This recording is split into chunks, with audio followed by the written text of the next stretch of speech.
اعوذ باللہ من الشیطان الرجیم بسم اللہ الرحمن الرحیم۔ السلام علیکم بہن بھائیو، بیٹے بیٹی، ویلکم ٹو مائی چینل۔ آج کی ویڈیو کا عنوان ہے کہ سکھوں کا پاکستان کی حمایت کا بڑا دعویٰ۔ اب بھارت میں جو سکھ کمیونٹی ہے وہ بھی انڈین گورنمنٹ کے خلاف ہو گئی ہے۔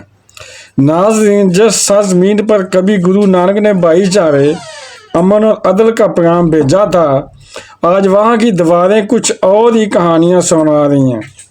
بھارتی پنجاب کے کینٹ علاقہ کی خاموش دیواریں اچانک بولنے لگ گئی ہیں، اور وہ جو کچھ کہہ رہی ہیں اس سے دہلی کے باسیوں کی نیندیں تک اٹھ گئی ہیں۔ ان دیواروں پر تحریر ہوا کہ پاکستان ہمارا دشمن نہیں ہے، اور یہ جملہ صرف رنگ سے نہیں بلکہ ایک مکمل انقلابی جذبے سے لکھا گیا۔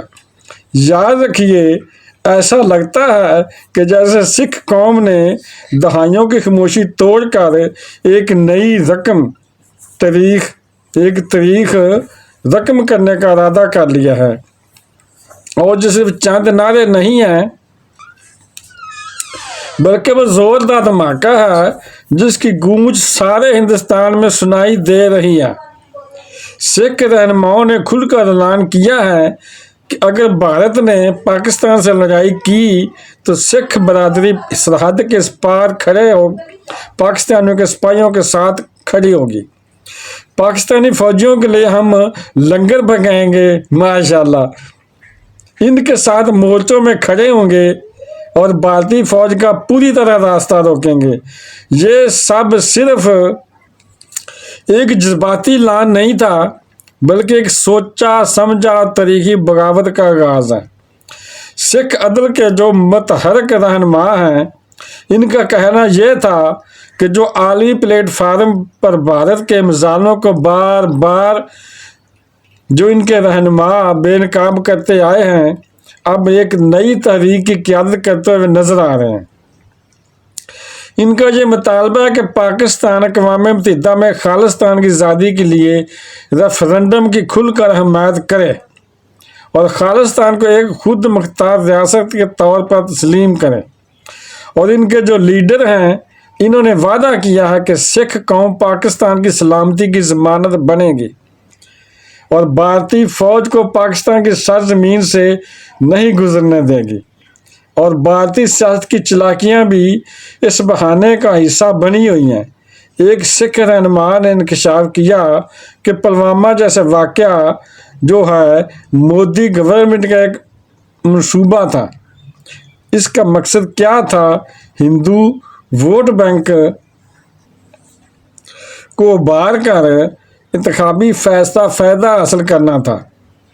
اور ان کی سکھ تحریک رہنما کے جو لیڈر ہیں، انہوں نے یہاں تک بھی کہہ دیا ہے کہ ہر بار جب بھارت میں الیکشن ہوتے ہیں تو وہاں کی گورنمنٹ ایک مصنوعی بحران پیدا کرتی ہے، دنیا کی توجہ ہٹاتی ہے اور الزامات پاکستان پر لگاتی ہے، اور یہ پرانا کھیل اب بے نقاب ہو گیا ہے۔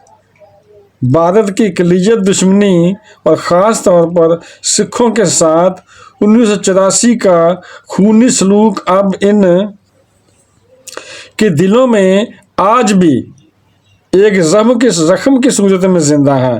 سکھ قوم جانتی ہے کہ دربار صاحب پر حملہ کوئی اتفاق نہیں تھا بلکہ انہوں نے ایک منصوبہ بنایا تھا کہ جس کا مقصد نسل کشی تھا، اور یہی زخم اب نئی نسل کے ہاتھوں میں تحریک بن کر جاگ چکا ہے۔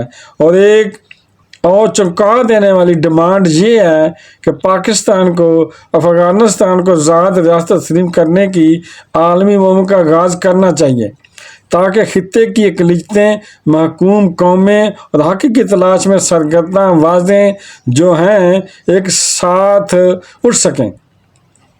اور یہ نظریہ صرف خالصتان تک محدود نہیں رہا بلکہ ایک وسیع تر بیداری ہے جو پورے جنوبی ایشیا کو اپنی لپیٹ میں لینے والی ہے۔ اور جو اس تحریک کے سکھ برادری کے جو لیڈر ہیں، انہوں نے یہ بھی کہا ہے کہ وہ بھارت سیکورٹی اداروں کو کئی بار اطلاع دے چکے ہیں کہ سکھوں کا دشمن نہیں ہے۔